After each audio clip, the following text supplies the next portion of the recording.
Well, Neal, I know you can't play both players this weekend, but you've got a couple of signings in this week. How's it been having some new faces around the place? Yeah, great. I think, whenever you do any business, whether it's start of the season or in January, it gives everybody a lift. It's that fresh face. What's he going to bring to the team? You see him in training on the first day, and they trained well, and all of a sudden, the training's lifted a little bit, and it just puts a bit of pressure on people in positions to say, right, okay, we've got options now, and I need to, raise my level. So in every way, it brings a good step of positivity. I'm guessing everybody wants to get in the team this weekend, don't they? Because nobody's played for so long. Yeah, it's difficult because normally, had you had a busy Christmas and, you was coming into this game on the back of all the fixtures you should have been playing, you would be looking at who could be rested and where you can do it. At the moment, everyone's chomping at the bit. But I do have to look at the bigger picture of the fact that we've got 2 weeks now of Saturday, Tuesday, and then that will go into another 5 or 6 weeks after that. So, as much as they're chomping now, I think anyone that is given a little bit of a breather for this game will probably thank me in the long run. Yeah, I mean, how difficult's that been over the last few weeks to try and keep the players' fitness going, without having matches to sort of help that? But you're also trying to bear in mind that you've got a busy schedule coming up. It's a difficult thing to manage, isn't it? Yeah, keeping the players fit isn't so much the issue. We can put all sorts of sessions on to actually improve their fitness when there's no games. It's you try and maintain it when there is game and improve it when there isn't. So that bit's not the issue. The issue is keeping the players' mindset right and motivation there when they haven't got something at the end of the week to work towards. And that's the harder part in all the work you do. So, you have to get that balance right. Yeah. And what about the FA Trophy this year? I know you made a lot of changes last time, as you say, and assuming you do so this time as well. What does the trophy mean this season in the grand scheme of things to you? I think you always start, it's the same as anything, whether it's the FA Cup, which is obviously a big competition or not, them early rounds, especially as you're starting off, you don't see it as a priority. You see it as a game. It's a great game. It's a good game against a very good team and a real challenge for us. So we'll work out and try and learn more about ourselves and things we have to improve on along the way. But you see it's more at the moment of it's another game and a game we want to win just to breed that winning mentality. And then I think if you do go through and you happen to go through the next round and then the next one like last year and you end up sort of heading towards the semi-finals, it becomes exciting and it becomes a really positive thing around the group. So we want to win every game. We'll go out, we're trying to learn something about ourselves, we're trying to improve the things that we're trying to do, and against a very, very good team, we'll see what it brings. Good stuff. Thank you, Neal. Thank you. Great. Neal, just a more of a national question, really. I mean, obviously, there's been a lot of talk about goal celebrations today and players maintaining social distance and that they've got a duty to show that they're sticking to the rules like we all are. Have you had to inform the players about that at all, or and what's your thoughts on it? I haven't informed the players. I haven't seen what you've just talked about, so I'm unaware of it. But we are constantly looking and reviewing our own protocols and everything that's in place. So, you put together a document. It has to be a working document that makes a difference and you can actually adhere to on a daily and hourly basis. So we've done that, and we're now looking at any way we can improve, whether it's coach journeys. And how we might structure coach journeys if one coach is two coaches needed, all that kind of stuff. How we might seat the boys to keep everybody as safe as possible.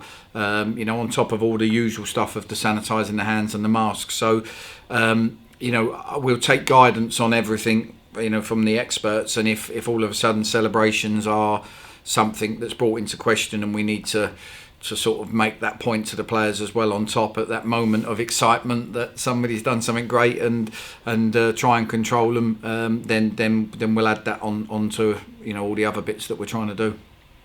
I mean, how hard is that to enforce though? Because I imagine scoring a goal is all about a release of emotion, and in that moment you don't really tend to think about the rules and regulations. Of course, yeah, of course, and I think it's a difficult one because I think if you do things right and keep your own bubble safe, then alongside your own players should be a lot less of a risk than it would be in normal out in the open, so to speak. But however, this, as we know, this new variant is very spreadable, and it's taken the country and the world by storm. So, we do need to respect that as well. And if any new measures we can bring in help the situation, we will.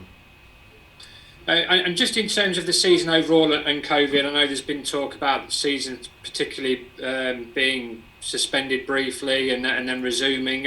What are your thoughts on it generally? Because I looked at the table the other day and I'm noticing there's starting to be a serious imbalance in terms of teams who have played 4 games. I mean, look at Dover, have only played 10, they've got 8 games in hand on Altrincham. How does it impact the league in terms of A, its integrity, and B, players' fitness and welfare? Yeah, fine balance again. What we hope is that every club does everything right, as far as reporting of any cases, as far as the right decision on whether games should be cancelled or whether games could be played, and everything has to be reported through a process of lines with the league and the league's medical advisor. So you hope that, like you say, the integrity's there and the competition carries on if it's safe to do so. And if there comes a point when people decide that it's not, then we'll listen to the advice of them people. And all we can do, all we can control is our bubble, our club. And if everybody does that well, then and does it right, and the players do things right when they leave the football club, then I don't see why we can't carry on. But obviously, if things get out of hand, the authorities need to look at that. But as I say, we want to play football. We're privileged to be able to do this job. I would love to be able to continue, providing it's safe and the authorities deem it to be. And I noticed a few games have been called off because of one positive case or somebody's showing symptoms. Have we got to the stage now where there has to be some kind of threshold for the National League to continue? Because to call a game off for one positive test, when you see games in the EFL continuing, of course. What are your thoughts on that? Well, again, the EFL now have brought in testing twice a week and stuff like that, so which will help them to be able to continue their season. I've talked about it ever since we first got it at the start of the season, that testing is should be the way forward. We've got quick turnaround flow tests here, 15-minute, half an hour tests here. So if we had any doubts of anybody or symptoms or anyone that was in question, we could act very, very quickly to find out answers. I do believe that there has to be a number of things. You mentioned the word integrity, that everyone's doing things right and not using these things to their advantage. With injuries and stuff and calling games off, there has to be a line of process, and the league do probably need to, at this point, with the amount of spare midweeks running out for many clubs, the league probably do need to look at everything they've got in place and how they are going to ensure that, if they're allowed, that the season can bring itself to a close. Because I'm just interested, because if you look at Dover, for instance, who are bottom of the table, played 10 games, if the season's due to finish on time, that means their schedule, how are they going to fit all those games? I mean, it could be the case for you. I mean, you could hit a patch of 4 weeks where, let's say, your opponents for the next 4 weeks all suffer, in inverted commas, COVID events. All of a sudden, you're another 4 games behind, and you're expected to finish the season on time. I don't understand how that can be deemed fair on Notts County or any other club for that in that. Yeah, and I think I think clubs, we can only control here, and you have to, like you talk about the integrity again. It comes back to that. We can only hope that the integrity of every other club is right, where they're doing things right, and the players at them club. I think all clubs are perfect within their rights to ask the league what the plans are, what the contingency plans are, because like you say, we could do everything right here and end up having to play Saturday, Tuesday, Thursday, Saturday if we was going to ever be able to finish our games, which would be obviously a mass detriment to the team, so which would be unfair. But this season, this last year has been so unique with so many firsts. God knows where it will go. We just have to try and do our very best, and if we all try and do our very best, I think we might be able to get there. Right, on to the football now. I'm tired of talking about COVID. Just on the new players and how they've settled in, really. I mean, what have you seen from Innie Effingham in the last few days and Calvin Miller that's impressed you, and what will they bring to the team? Well, loads really. Everything that I knew anyway by doing our homework on them. But I think the thing that I always find when we sign new players is it's very difficult for a player to go straight in straight away. You know, if you signed a player on a Monday to play in a game on a Tuesday, because I always talk about the way we try and play the game, and through different systems, there's different rotations and different movements, and I believe to get our team to the final third in a regular basis, it needs options, and that needs players to know their roles. And it's very, very hard for somebody who's played on instinct, maybe, or not being coached like he does here, to all of a sudden switch on and go, right, if I'm playing up in a 2, I need to know what my roles are and how I work off of my other centre forward. So that's the sort of work we're doing. As far as seeing the qualities they've got, I think we've all seen them.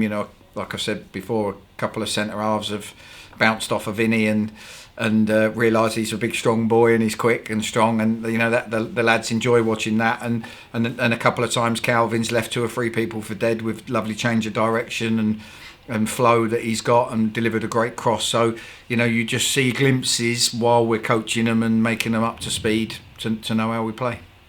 What's the latest transfer situation? Because I know there was potentially a third signing on the horizon. What's the latest on that, and what can you tell us? Yeah, we're still trying to. We believed there would be a third signing. When we was talking to you, but due to the other club, we're still sort of trying to get bits and bobs over the line with it. So it's a little bit out of our hands, but we're trying to be patient to see if we can do it, and if we can't, then obviously we've got others on the list and we'll move on. But we'll definitely be making a third signing of that, I'm sure. But it's just whether we get the one over the line, or we move on and we go for a different type if that's not going to work. And as a club, we try and do everything right, and this one's just got a little sticky spell, and we're still hopeful. And on to Stockport on Saturday. What kind of team are you expecting them to feel? Because I know obviously you've used this competition in the past to rotate and try different things. I don't know.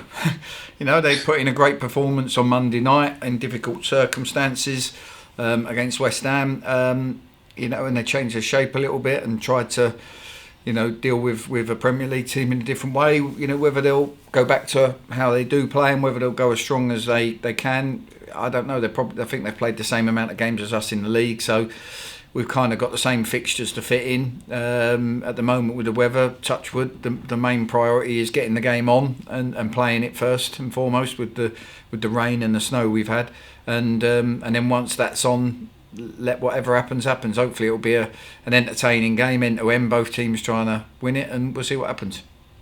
And just on injuries, etc., who's going to be in, who's out? Well, we got Innie's cup tied. He played for Barnet in the competition. Ben Turner's obviously suspended. Callum Roberts isn't ready. Damien McCrory's had his operation. I think other than that, we're fairly sort of strong in what we can try and put out there. So obviously I have to have one eye on the fact that we're going to be Tuesday, Saturday for 2 weeks solid.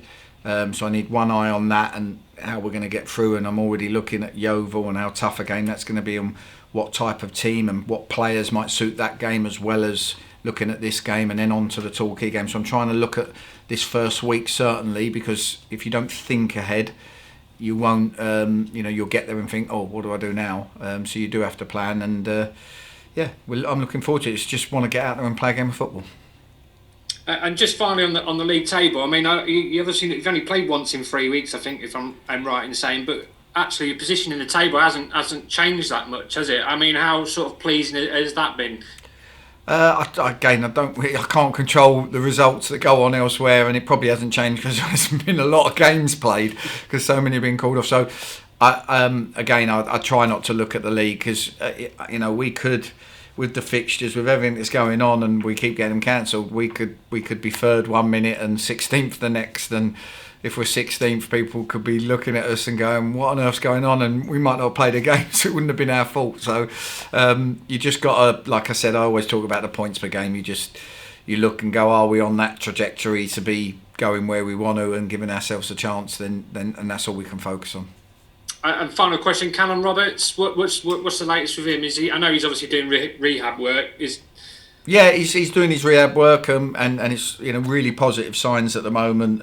With the feelings he was getting before, when you have the operation he's had, and you have a sort of mesh in the lining of the stomach to strengthen it. To start off with, that probably feels a bit more like a foreign body. When you stretch and when you feel it, and that will sort of eventually develop so it becomes part of him and adds that strength. So that's the process they're going through, and we're building him up bit by bit and just trying to get the CV work into him. And then as we get towards the end, obviously we'll start adding all the change of direction, the shooting, the full pace stuff, and then with a bit of luck, if we have a clear run, he'll be knocking on my door saying, "Come on, Gaffer, get me in that pitch."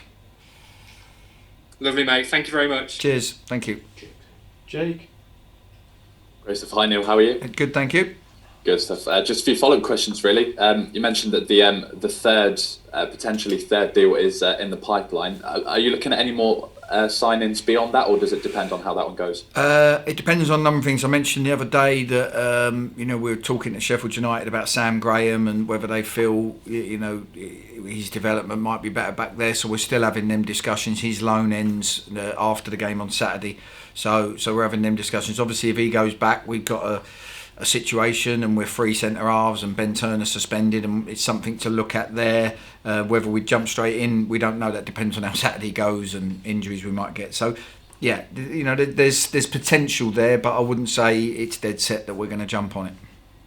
And it's still early days, but how have Effiong and Miller done so far in training?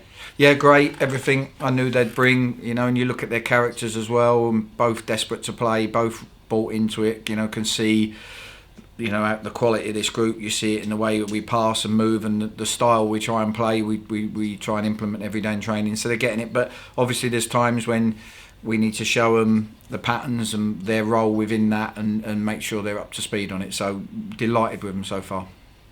Great stuff. And on the pitch at the weekend, what are you expecting from the trip to Stockport? The pitch could be heavy after watching their game Monday night and the battering of rain that it took. I don't expect the fireworks to go off as much as they did Monday night. I'm not sure the FA Trophy is going to carry the same weight. But I don't really know. I don't know whether Jim will see it as an opportunity to get fitness into one or two and make sure they're ready for the run-in that we've probably both got or not. So I can't worry too much about what team they'll play. They're a good team. They've got a very strong squad regardless. And like you say, it's two very, very strong teams that are in the competition, are playing each other, and it's not going to be easy. And after a bit of time not playing a competitive match, is it good to kind of like have an FA Trophy game to ease back into it ahead of the league campaign picking back up? I don't know about ease back into it. I think it's good to have a game, and it's good to get them juices flowing again. And the boys want to win every game anyway, regardless of if it adds another game to the schedule. So yeah, we can't wait. We just, we're just hoping. We've contacted Stockport about the weather and the fixture and stuff, and they've said that everything should be fine. So we're just hoping now that the weather's not too bad, and we get the game on, and one way or another get a result. And just finally, of course, like weather permitting, and as long as everything goes to plan, I bet you can't wait to lead Notts back out in their competitive fixture again. Yeah, that's the aim. That's what we're paid for. That's what we want to do, and just really want to get the campaign rolling again and get some momentum. And the game's coming thick and fast. Yeovil are in great form now on Tuesday. Torquay are top of the league, so we don't really want to be taking 2 or 3 days to get going again, because these games are going to come thick and fast. Cool, great stuff. That's all for me. Wish you have the weekend. Thank you, Neil. Thank you. Thanks, Jake. Mark, I think you have a few questions. Hi Neil, nice to meet you. First, let me introduce myself. My name is Mark. I'm a freelance journalist in and around Notts. Currently at Baseford United with a colleague of yours, a former colleague, should I say, a friend, Steve Chettle. Yeah. That's it. I just wanted your personal opinion, really, on I'm sorry, I'm going to revert back to COVID. You mentioned, and you were quoted in a non-league paper recently, saying you're not currently worried about the punishing schedule, and you think football at the moment is still sustainable. However, is there a small part of you deep down that you would rather a complete annulment of the season rather than face what would be a congested fixture schedule for the players' benefit and so forth? No, not at all. As far as playing football goes, we all want to play football. All the players want to play football. Everyone's desperate, and if that schedule ends up congested and we're playing games non-stop, then great, we'll get on with it and we'll do it with no complaints.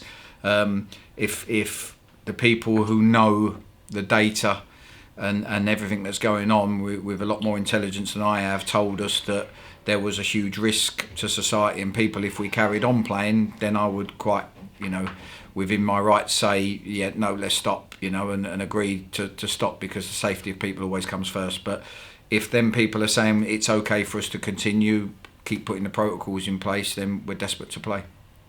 And should the season go ahead, or with no further issue really, you mentioned the 2 signings with potentially a third coming in. Will you be looking into the transfer market to hopefully get more signings in and get you over the line in terms of fitness and adaptability and so forth? Well, I think you always have to be, mindful of what can happen during, players getting injured.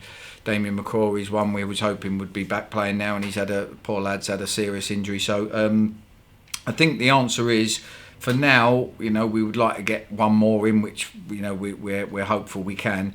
After that, it depends. If on the Sam Graham situation, if he goes back to Sheffield United, we'd have a look at that. And then you get to a point, I think, when it's about the 3rd Thursday in March, normally, where is the last time that you, in a normal season, that's where the last time when you can do any business. And if we still had 15 games to go at that point, you may have another look and say, right, is there anywhere with our last chance we feel we might need to bring another body in? So recruitment's a very fluid thing. 1 week you need something, another week you need something totally different. One day a player's available, next day a different player's available. So we've got our fingers on the pulses. But for now, certainly the 3 that we would like to bring in are dead set, that we're agreed on.